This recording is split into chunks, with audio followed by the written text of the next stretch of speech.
శాసనసభ చైర్మన్ అయ్యన్న పాత్ర sir sir ఇప్పుడు ఆటవిడుపు కార్యక్రమం 2026 ఇప్పుడు మీ ద్వారానే జరుగుతుంది.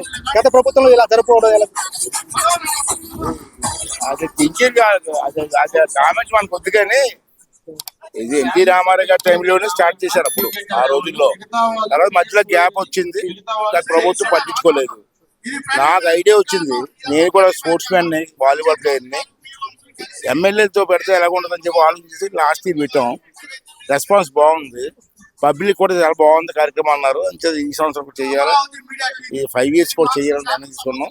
చేసుకొని చేయాలి. మనకి పబ్లిక్ కూడా వస్తున్నారు, చూస్తున్నారు కదా. రాష్ట్ర వ్యాప్తంగా జనం టీవీలో చూస్తున్నారు మీ ప్రెస్ ద్వారా. వాళ్ళు కూడా బ్రహ్మాండంగా చెప్తున్నారు సార్, మంచి ఉత్సాహంగా ఉంది అన్నారు. ఏది ఆటోమేటిక్ పేరు కూడా ఆటోమేటిక్ ఎందుకు పెట్టేవాళ్ళు, రిలాక్స్. ఇప్పుడు టెన్షన్ తో ఉన్న వాళ్ళకి రిలాక్స్ కూడా సరదాగా ఉంటుంది. తర్వాత మమ్మల్ని చూసి, టీవీని చూసి ఇప్పుడున్న యూత్ కూడా స్పోర్ట్స్ మీద ఇంట్రెస్ట్ కలగా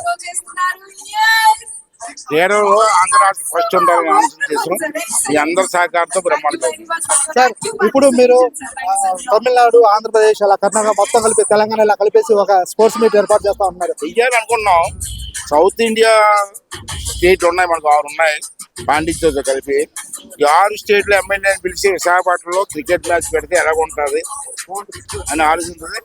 స్టేట్ల మధ్య ఆ బాంధవ్యం కూడా ఏర్పడుతుంది, స్నేహం వస్తుంది. అది చూడడానికి కూడా బాగుంటుంది అన్న ఉద్దేశం ఉంది.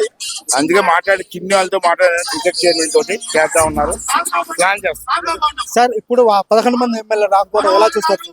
దాని గురించి మనకి ఈ సంతోషం. దేవుడి గుడిలోకి వెళ్ళి దెయ్యాల గురించి మాట్లాడేది ఉండదు.